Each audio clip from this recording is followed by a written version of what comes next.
Hello everyone, welcome to Study IQ. In this lecture, I will talk about the Israel-Palestine conflict that has been going around for nearly 70 years, and we will talk in detail about how it started and what have been the different events that took place and what is the situation right now.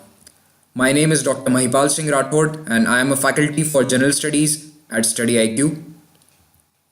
Before I begin the lecture, let me tell you that Study IQ has launched pendrive courses for IBPS PO and SSC CHSL, which are doing really great. And we are soon launching a pendrive course for CLAT. So if you want to book, please email or send call on this number, or you can directly visit the website and order from there as well.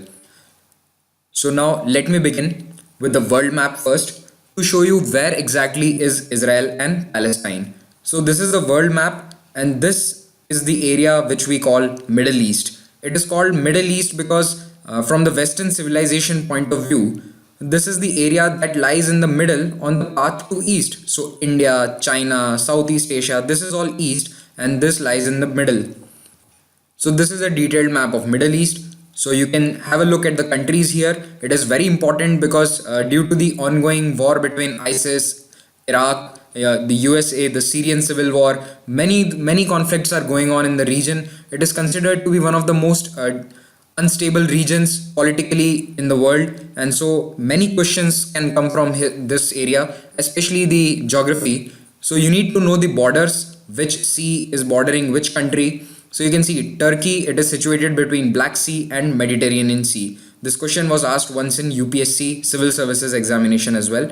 Then Syria has a coastline with Mediterranean Sea, and our country of interest for this video is this Israel, the purple colored one. It is very small, maybe you cannot see it here, but after Israel, Egypt, Israel has a border with Egypt, it has a border with Jordan, and then Syria as well. Here you can see Iraq, and then there is Saudi Arabia. So this entire region is Middle East, and this is the Arabian Peninsula. These are also called Arab countries sometimes. Now coming on to the detailed map of Israel. So few landmarks, or you can say important geographical regions that have been asked previously in questions, or which can have questions in the future. So first of all is Golan Heights. Golan Heights is a area, mountainous area between Syria and Israel. It is a contested area between both these countries. Then there is the West Bank. Now what is the meaning of this West Bank? What is it west of? So it is the west bank of the Jordan River. As you know, a river has two banks, west and east, or you can say right or left banks. So this Jordan River, and this Jordan River has this west bank, and the east of Jordan River is the country of Jordan. This country is named after the river. So this is the west, this is the country of Jordan. Earlier this used to be called as Transjordan, but this name is not used anymore. Then further down you can see here Dead Sea. This is the Dead Sea. It has very high salinity, and you might know that in Dead Sea you can swim, you won't sink to the bottom even if you don't know swimming, because the salinity is so high that you can float automatically. Then there is this desert in the south of Israel that is called Negev Desert. So this name is very important. Please remember it. Negev Desert is in the south of Israel. This entire area is Negev Desert. The capital is Jerusalem and sometimes Tel Aviv as well. According to the international organizations, it is Tel Aviv. I'll tell you what is the problem later. Apart from that, this is Gaza. Very important, often in the news, Gaza Strip, or simply known as Gaza. This very small area you can see, this is Gaza. So it has a border with Egypt. Remember this, Gaza has an international border and rest of it is enclosed by Israel.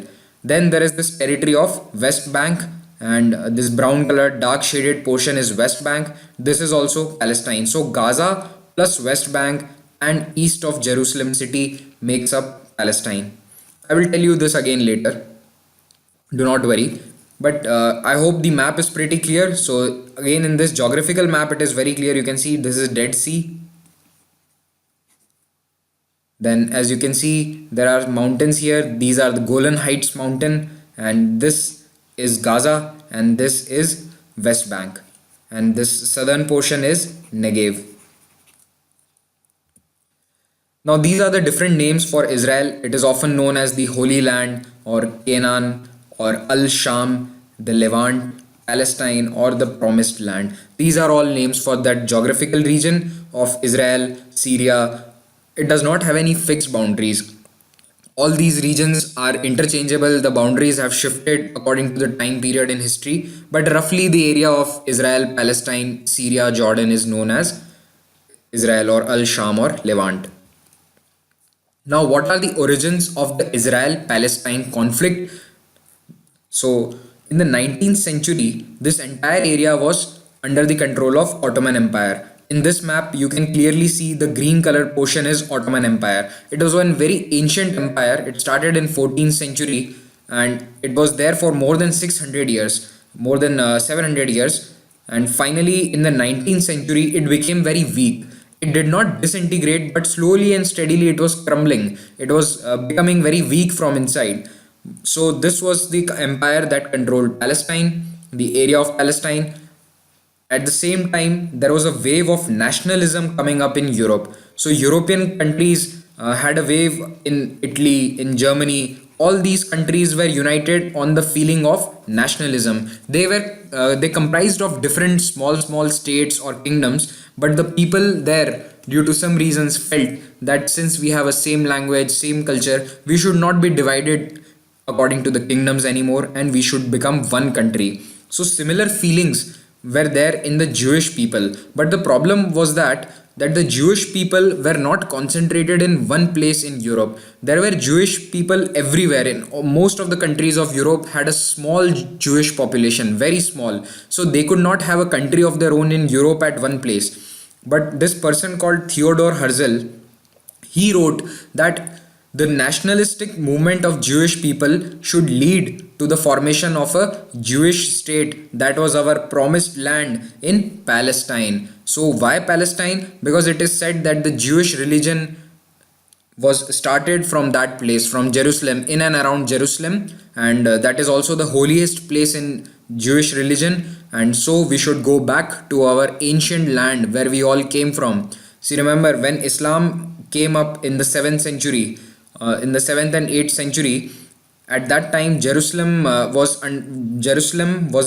taken under the control of the caliphate by the Muslims, and at that time many of the Jewish people left Israel and they went to Europe. So again they said that we should go back to our own home place. So this movement was called Zionism or Zionist movement.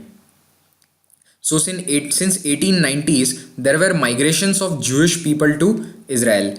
And a big reason for that was not just nationalism or this Zionist movement. Jews throughout the history of Europe had been highly persecuted. They were so much persecuted in places like Russia.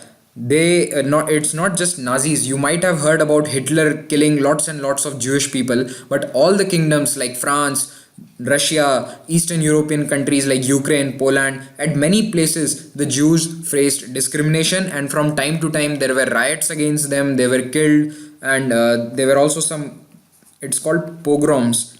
This is the program in which Jews were persecuted systematically. So it was just like ethnic cleansing done sometimes, but on a very minor scale, on a very small scale. So this was also a major reason for Jews going to Israel.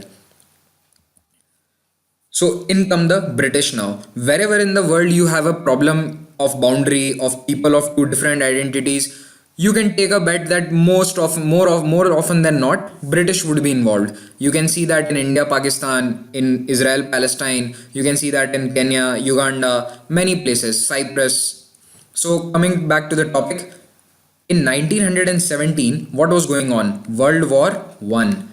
World War One was going on. It was not over, but Ottoman Empire was almost defeated. It was going to be defeated. So in advance only, the British people, they declared, as the person who did the declaration was called Sir Arthur Balfour. He was the foreign minister of Britain at that time. So he declared that after the World War One, we will try to establish in Palestine a national home for the Jewish people. So British government officially declared that we will try that Jewish people get their homeland in Israel. But look at the British people. at the same time, they promised that the Palestine would be kept for themselves under the Sykes-Picot Agreement. Now, what is the Sykes-Picot Agreement? It was a secret deal that was made between France and Russia, their partners in First World War, their allies in the First World War. They had divided the entire Middle East amongst themselves. So some portion of it would go to Russia, some of the areas like Syria, Jordan, they would go to France, and many of the areas of Iraq and Palestine would be kept with UK. So this was a secret plan, Sykes-Picot, and later this was followed, and the Middle East was carved up, and the boundaries that you see today, they are entirely made due to Sykes-Picot, especially the border between Syria, Iraq, Jordan. All these borders were made by this Sykes-Picot agreement in 1917. And third, they made a promise to the Arabs that we will give you Palestine if you revolt against the Ottoman rulers. So these Arabs are the people who live in the Arabian Peninsula, Saudi Arabia, then Syria, Jordan. So these places which were populated by Arabs. So the British people asked them that you revolt against your Ottoman rulers because they are different from you. So if you revolt later after World War, we will give you Palestine, we will give you Iraq. So they gave them Iraq. The rulers of the Arab rulers, they were given the kingdoms of Jordan and Iraq, but Palestine was not given to them. So you can see that there are three different promises made. This is the great act of British. Now coming to the British Mandate of Palestine.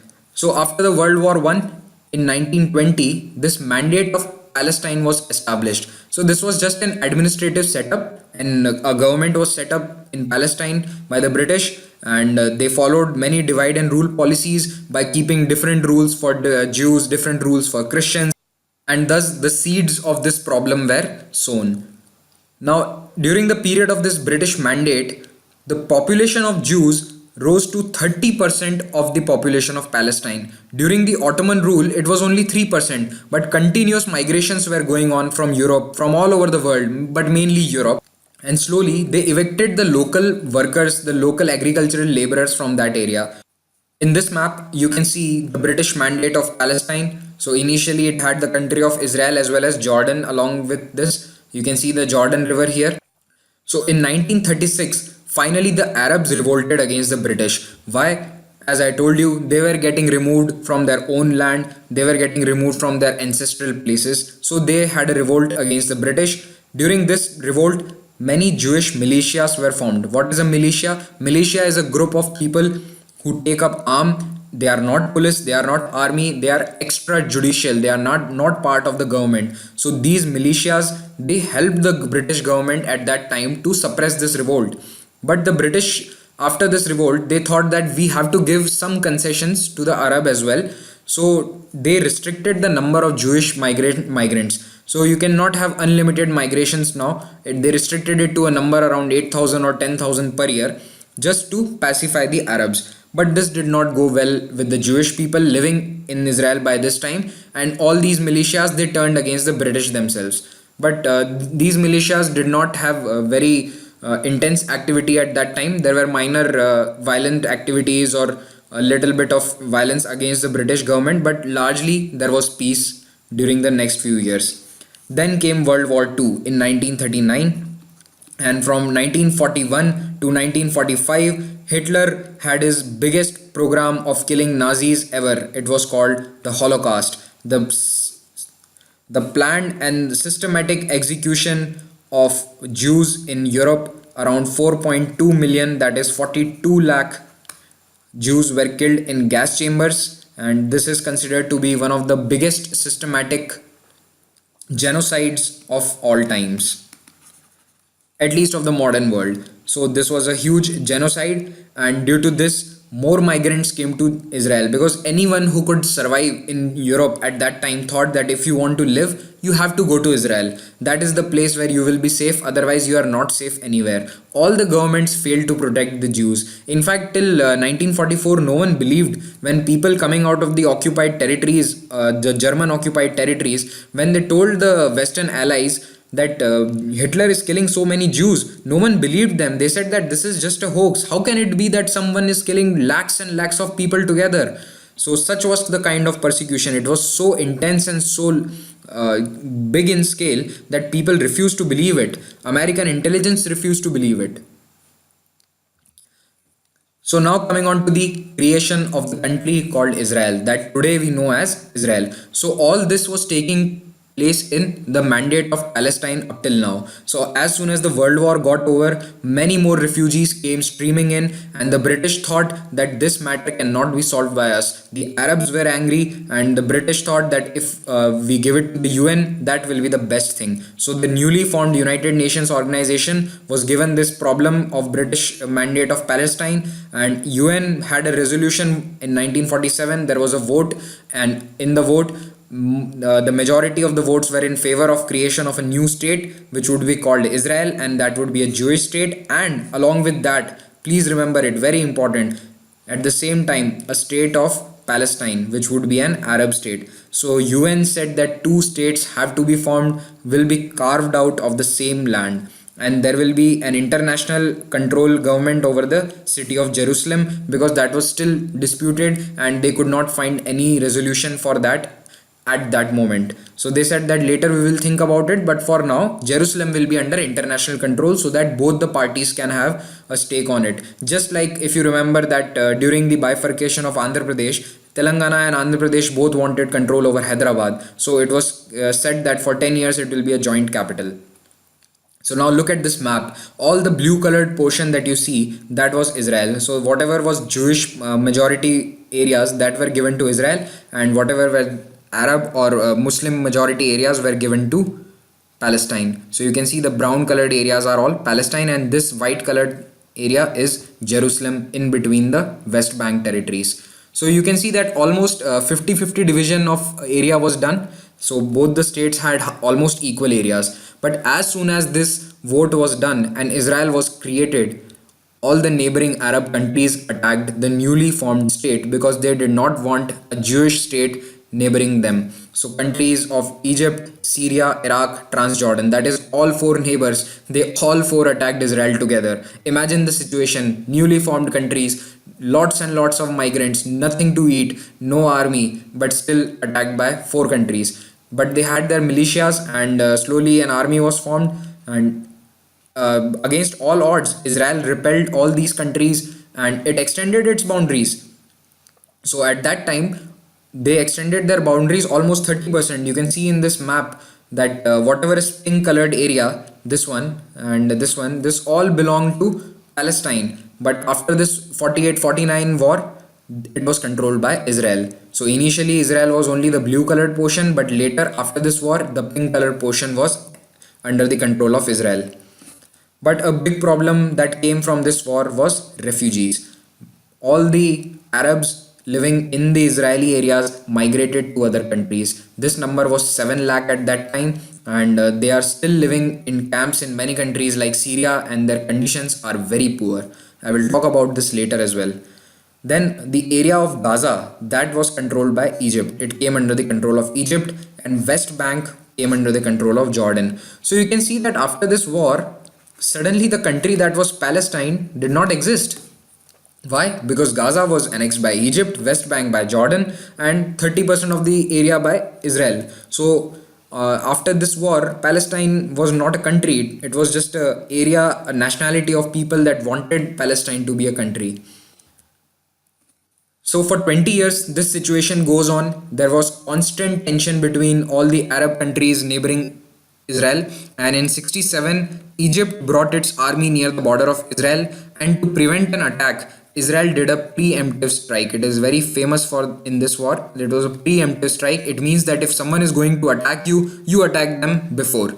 So that was a preemptive strike, and Egypt lost most of its air force in that attack. At the same time, Jordan and Syria attacked Israel, but Israel counter attacked and repelled all the three armies back, and again they got more areas. So they got Golan Heights, which is a mountainous area between Syria and Israel.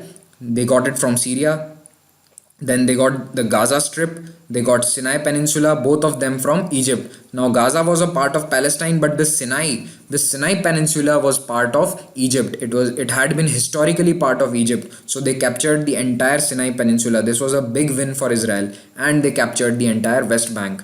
So this was a crushing defeat for all the Arab nations, and Israel tripled its original area. What it was given in 47, it was almost triple now. Look at this map. So this light colored shaded portion, this was original Israel. This is the Sinai Peninsula, this entire portion. Here is the Red Sea. This is the Gulf of Suez, and through this area passes the Suez Canal. So this red colored line that I am making, that is Suez Canal. It connects the Mediterranean Sea to Gulf of Suez. So you can see the amount of area that Israel captured. Again, after 6 years, there was another war that was called Yom Kippur War. What is Yom Kippur? It is one of the most important festivals of Jewish religion. Imagine Diwali for Hindus, or Christmas for Christians, or Eid for Muslims. That is the importance of Yom Kippur. That day, Yom Kippur Day, Egypt and Syria attacked, and they tried to regain Sinai and Golan. So Israel suffered heavy losses initially. Their army was completely taken aback by this sudden attack, but then they countered, and they put heavy casualties on Egypt as well as Syria.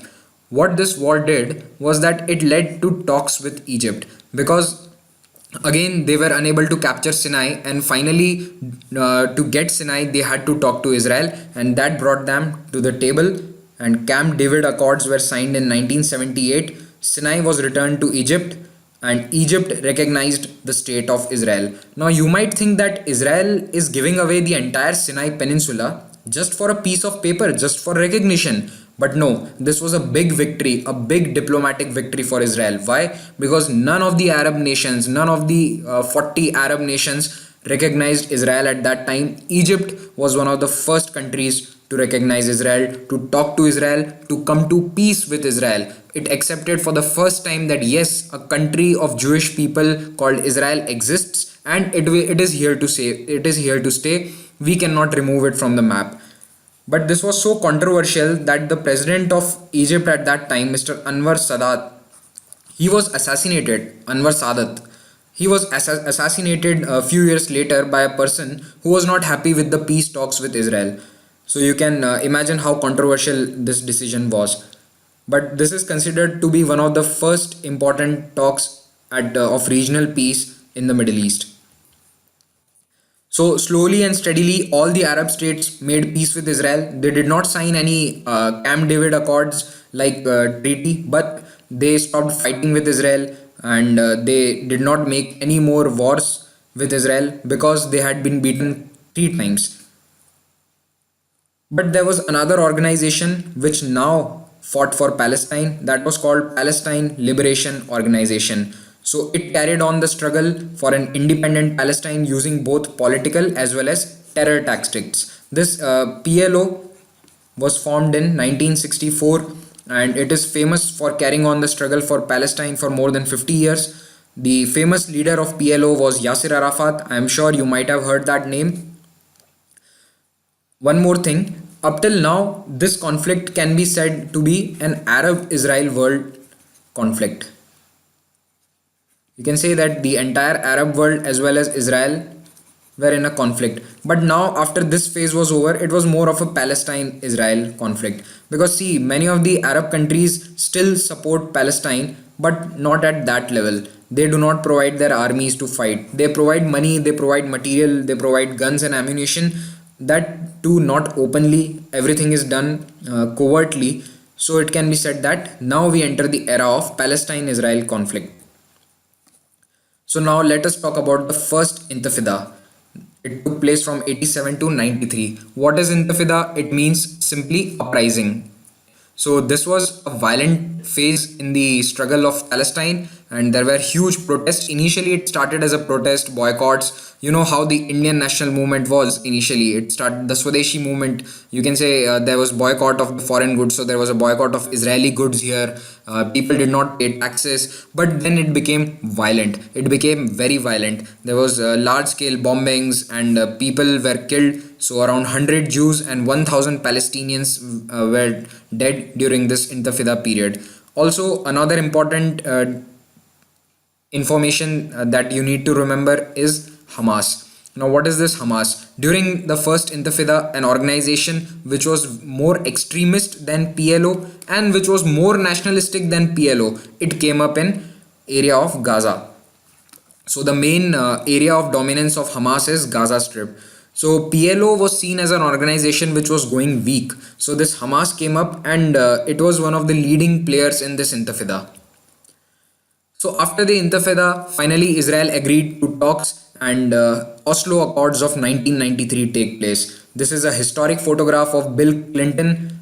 He is overseeing the handshake between Yitzhak Rabin, who was the Prime Minister of Israel at that time, and Mr. Yasser Arafat here on behalf of PLO.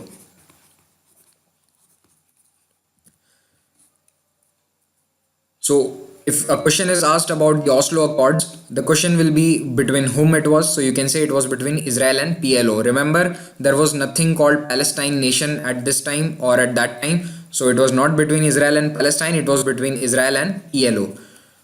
Now, why is it called Oslo Accords? Oslo is in Norway, but the signing took place in Washington.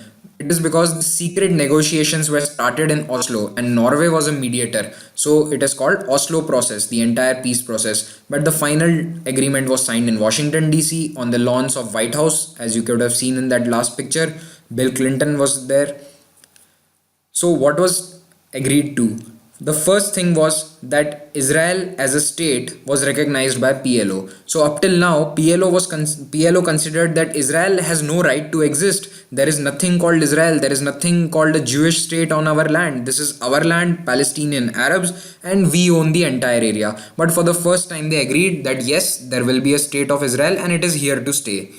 Second, on behalf of Israel, Israel recognized that PLO is not a terrorist organization. Until 1991, just 2 years before, they up till 1991 they had considered PLO as a terrorist organization. Many countries of the world listed this as a terrorist organization because PLO was involved in many hijackings, many car bombings all over the world.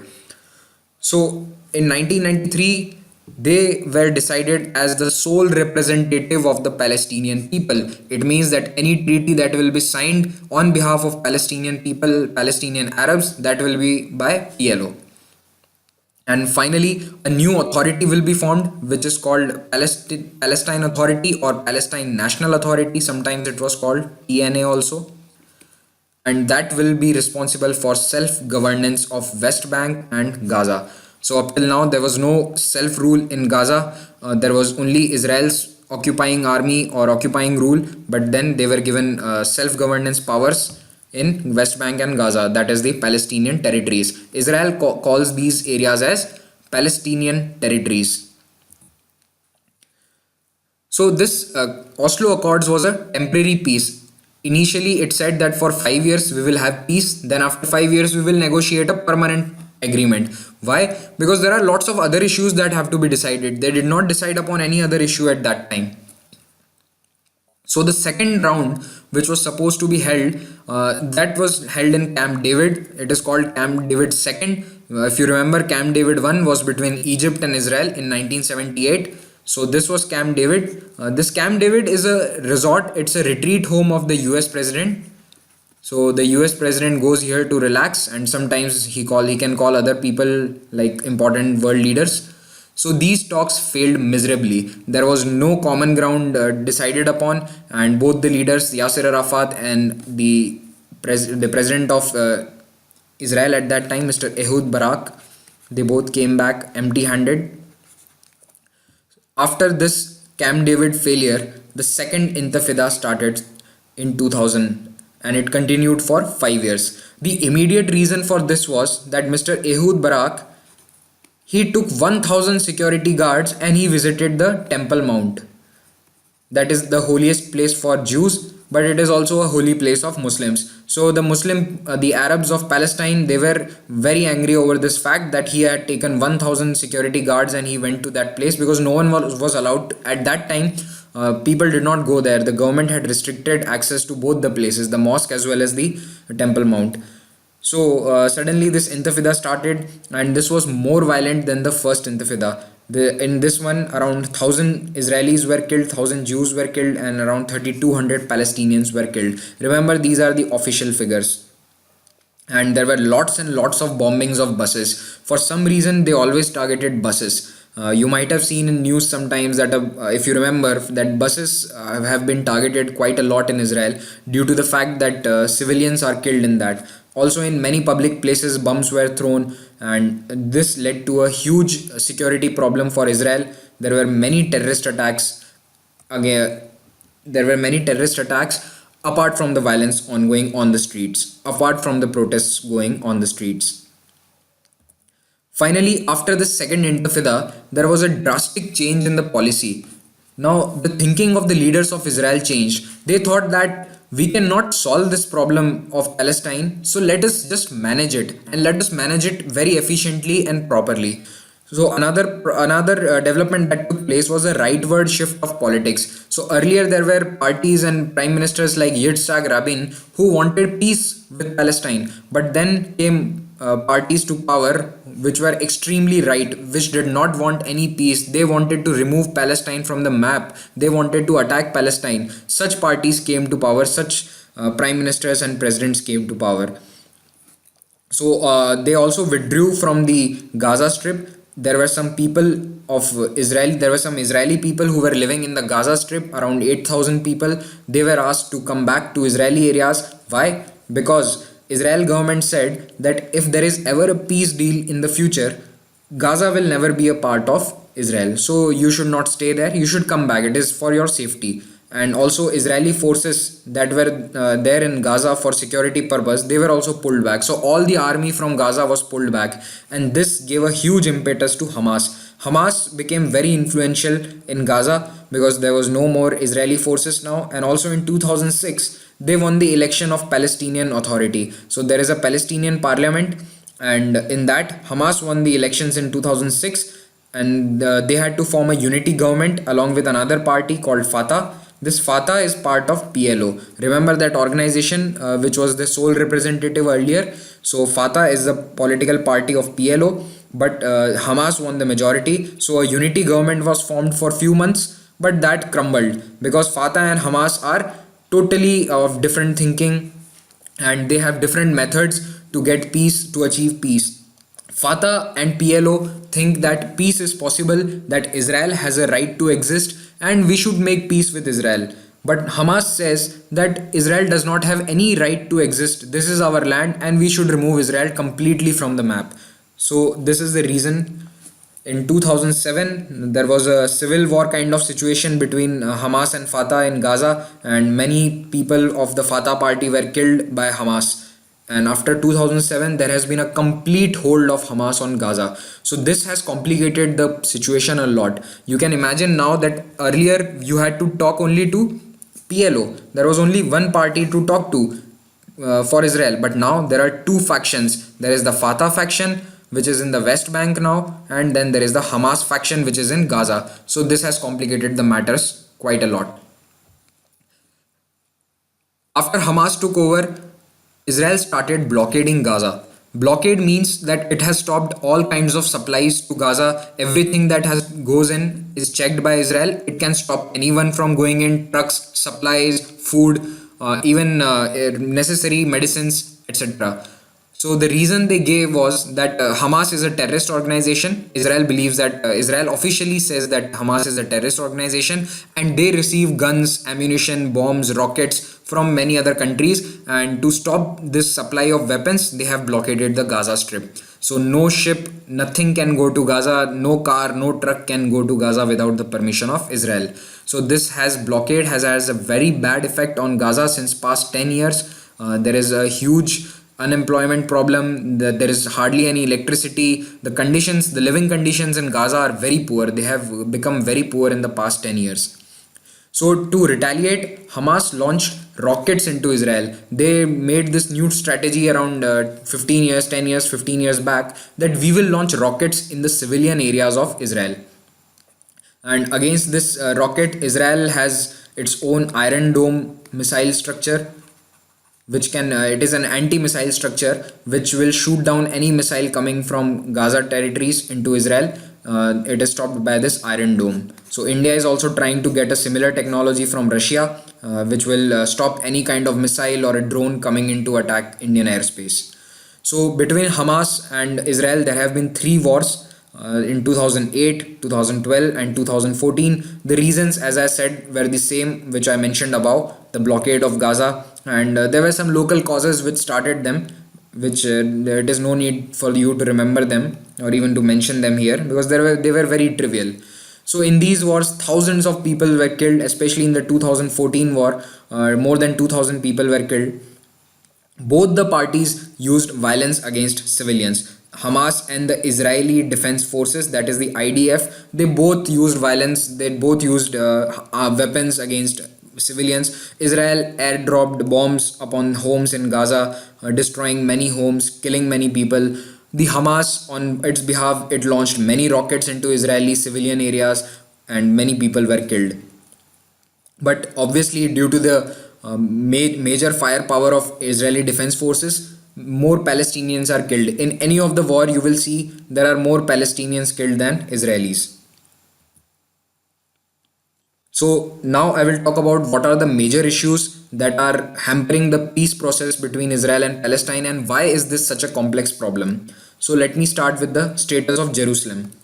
So this has been a contention, bone of contention right from 1947. So Jerusalem is a holy site for Jews, Muslims, and Christians, all the three Abrahamic religions. For Jews, it is the holiest place. For Muslims, it is the third holiest place. And for Christians, Jesus Christ was crucified here. So you can imagine, even for Christianity, this is a very holy place. Now, the east part of the city is populated by Muslims and Arabs, and the western part is populated by Jews. And in between these both populations, at the center of the city, lie all the holy shrines and the holy places. So it is very difficult situation for security. Now, Israel controls the city, and it restricts access to holy sites from time to time. Not always, but depending on the situation, Israel has restricted its own people, Jews, as well as the Muslims, from going to these holy places. Also, Israel says that its capital is Jerusalem, but internationally it is not recognized. No country in the world recognizes Jerusalem as the capital of Israel. Why? Because it is a disputed territory according to the UN Declaration of 47, and Tel Aviv, for all practical purposes, Tel Aviv is the international capital of Tel Aviv is the capital of Israel, and all the embassies are also in Tel Aviv. All the countries have opened their embassies in Tel Aviv and not in Jerusalem. So, coming to the holy places, they are also a point of discussion in this talks. So, Temple Mount, Al-Aqsa Mosque. This entire area that you see enclosed in this circle, this is a small hill which is called the Temple Mount. And on this Temple Mount are two important structures. The first is the Dome of Rock, which is the holiest place for Jews. It is said that the ancient temple of Solomon was situated here. The first Jewish temple, the second Jewish temple, they both were situated here. And so it is the holiest place for Jews. Then the second place in this compound is the Al-Aqsa Mosque. So this Al-Aqsa Mosque is the third holiest place in Islam after Makkah and Medina, because it is said that on his path to Jannat, Paigambar Muhammad Sahab, he passed through this place. He passed through this hill. And here you have the Western or the Wailing Wall. You might have heard it is a big tourist attraction as well, the Wailing Wall of Jerusalem. So this is the Temple Mount, and again, as I told you, that due to the religious problems, there are many restrictions. Israel has restricted its own people, the Jews of Israel, as well as the Muslims of East Jerusalem, from visiting this place. Third is the Palestinian refugee problem. After the 1948 war and the 67 wars, there were a lot of refugees. There were 7 lakh initially in 1948 itself, but after so many years, they have grown to around 5 million or 50 lakh. So these refugees are staying in Syria, Jordan, Egypt, and many other Arab countries.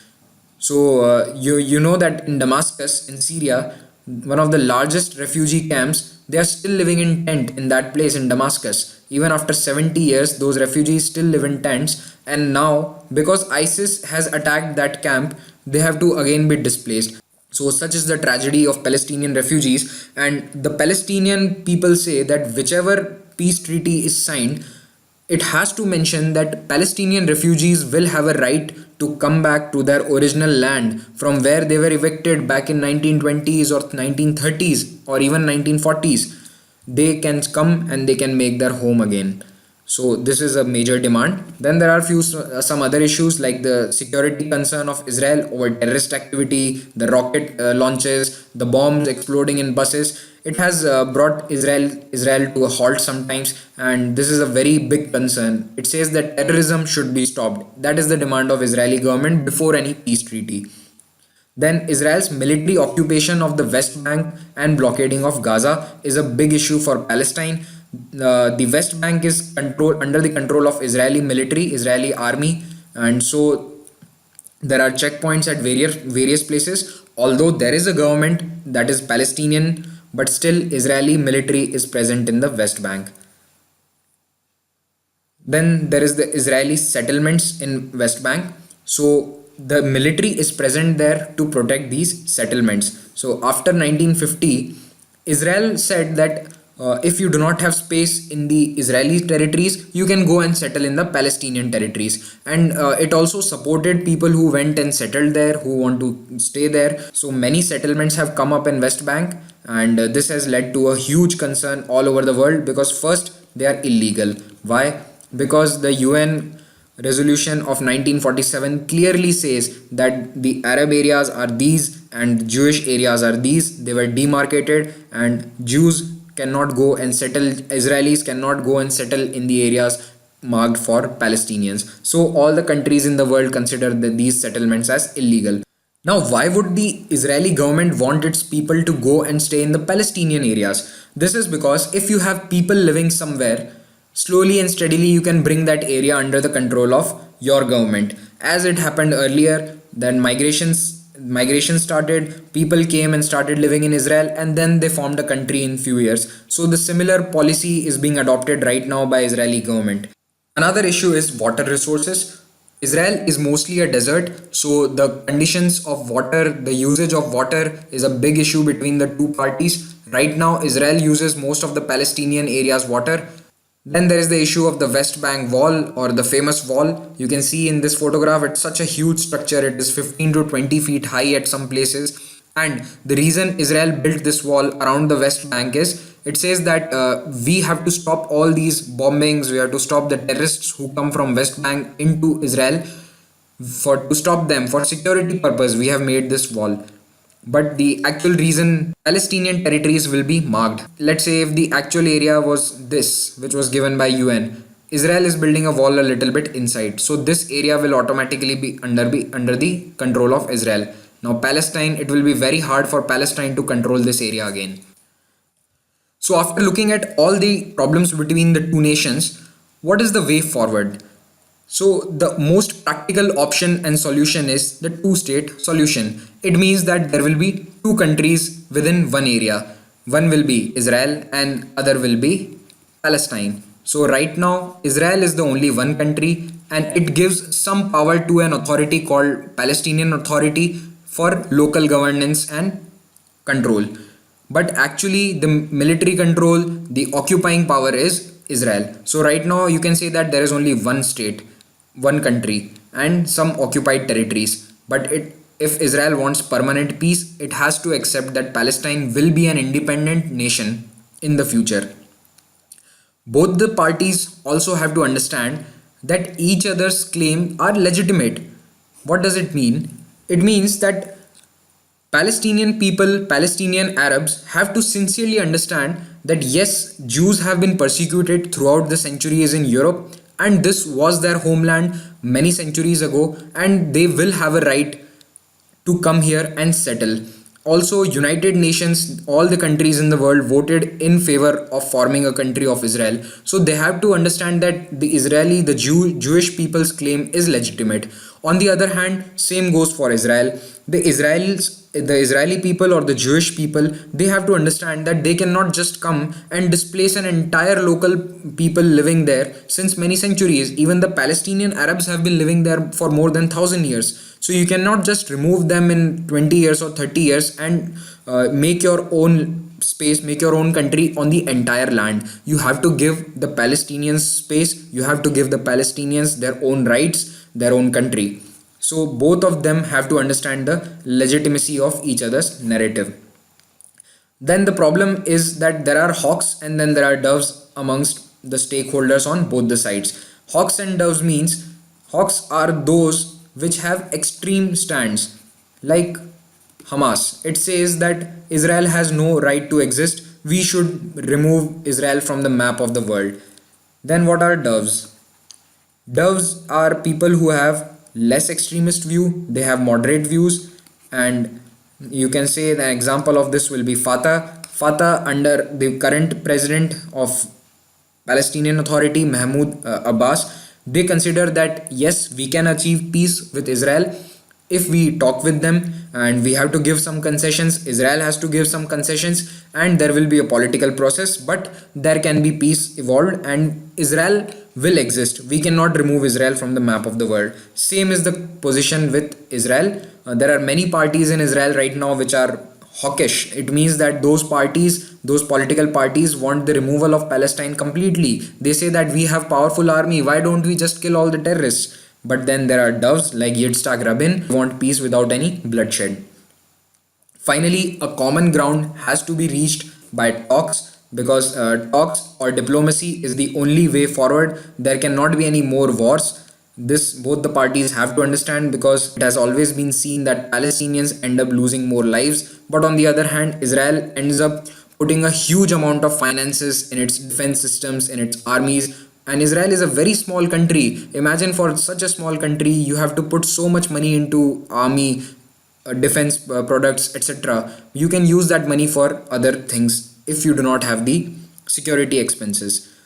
So I hope you understood the topic, you understood the various kinds of problems, the analysis that I gave you, and I hope you remember the geography, because mostly questions will be asked on geographical aspects of this Israel and Palestine. Where is Sinai? Where is Golan Heights? What is Gaza? Etc.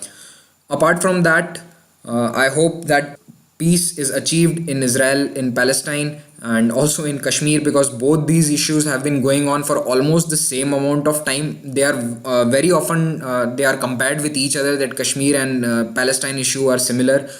They are not exactly similar, but yes, there are many common factors like the role of British, that the time period 1947, the wars 48, 67, then we had a war in 65, then again there was a war in 73 in Israel, there was a war in 71 in India and Pakistan, and so on. So it has to be seen that whether peace is achieved in both these places in our lifetime, I will consider it a great achievement if within the next 20 years or 30 years peace is achieved.